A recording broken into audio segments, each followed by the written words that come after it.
A Globo está pegando pesado contra o Bolsonaro. É o Jornal Nacional, a TV Globo, a Globo News, a CBN e até o jornal impresso, o Globo, que apareceu hoje com essa manchete aqui. Então, o que quer a Globo na verdade? Na verdade, eles querem um acordão de cúpula com o Bolsonaro. O problema é que o Bolsonaro não é muito dado e não tem o perfil nem o histórico do negociador. O Bolsonaro, ele enfrentou todos os seus 28 anos de mandato e de político na base da confrontação.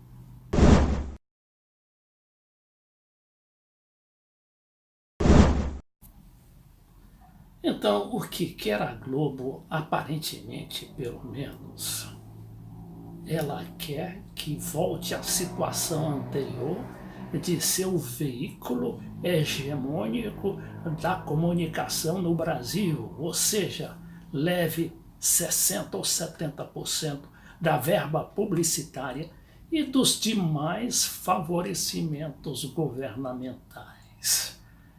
Bom, quem é que vai fazer essa negociação é que ainda está difícil de identificar.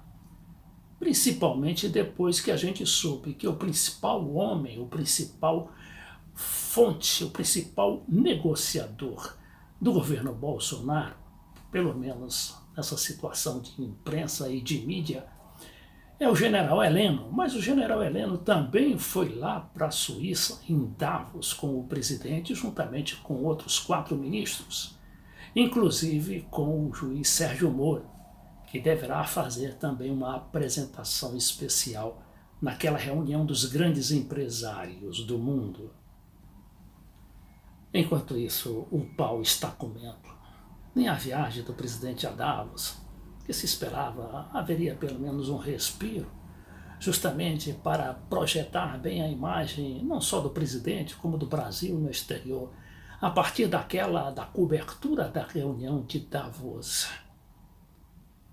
O Lauro Jardim, que é o homem dos furos da Globo, veio com essa notícia aqui, ultra comprometedora, qual seja, o Queiroz, o homem lá, ex-assessor do deputado Flávio Bolsonaro, se escondeu na favela do Rio das Pedras. E que favela é essa? Segundo o Lauro Jardim, é dominada até a última rua pelas milícias, as terríveis milícias da Matança, no Rio de Janeiro. Esta associação do Queiroz, do Fabrício Queiroz, o tenente da Polícia Militar, com as milícias não é de hoje. E querem também envolver o presidente e a família presidencial com as próprias milícias, porque o Fabrício é há 37 anos homem da absoluta confiança do então deputado Jair Bolsonaro, hoje presidente do Brasil.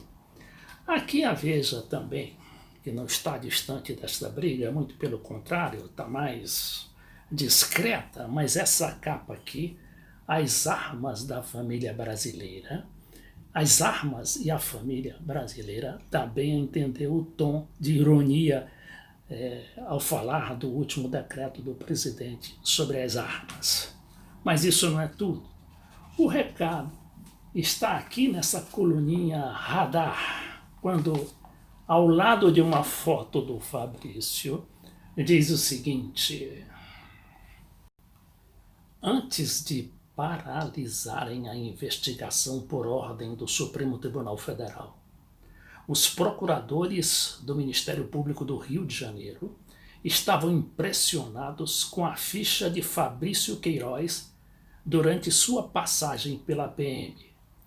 O ex-assessor de Flávio Bolsonaro tem cerca de 10 autos de resistência no currículo, ocorrências em que um suspeito é morto pela polícia.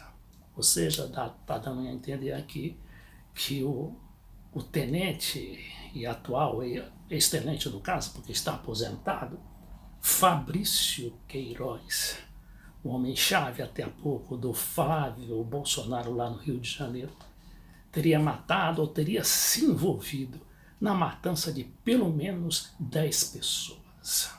Claro que aí é só um recado. E dá a entender que não só a Globo como a própria Veja está em cima desse passado obscuro do tenente Fabrício, que qual seja o envolvimento com as milícias e, por tabela, também a família Bolsonaro, com aquele grupo de matança lá no Rio de Janeiro. Mas a gente sabe também que a menor ordem, o menor acordo de cúpula, que seria do Bolsonaro, com a Globo, a Veja e a Folha de São Paulo também, esse noticiário pura e simplesmente desaparece. Mas se não houver tempo hábil para esse acordão, o que vai acontecer? Política de terra arrasada, a exemplo do que aconteceu com o Collor. Bom, mas o Collor tinha 2 anos de mandato quando a Globo se insurgiu contra o seu candidato, aquele homem que a própria Globo tinha forjado para ser o presidente do Brasil. E o Bolsonaro está apenas com 21 dias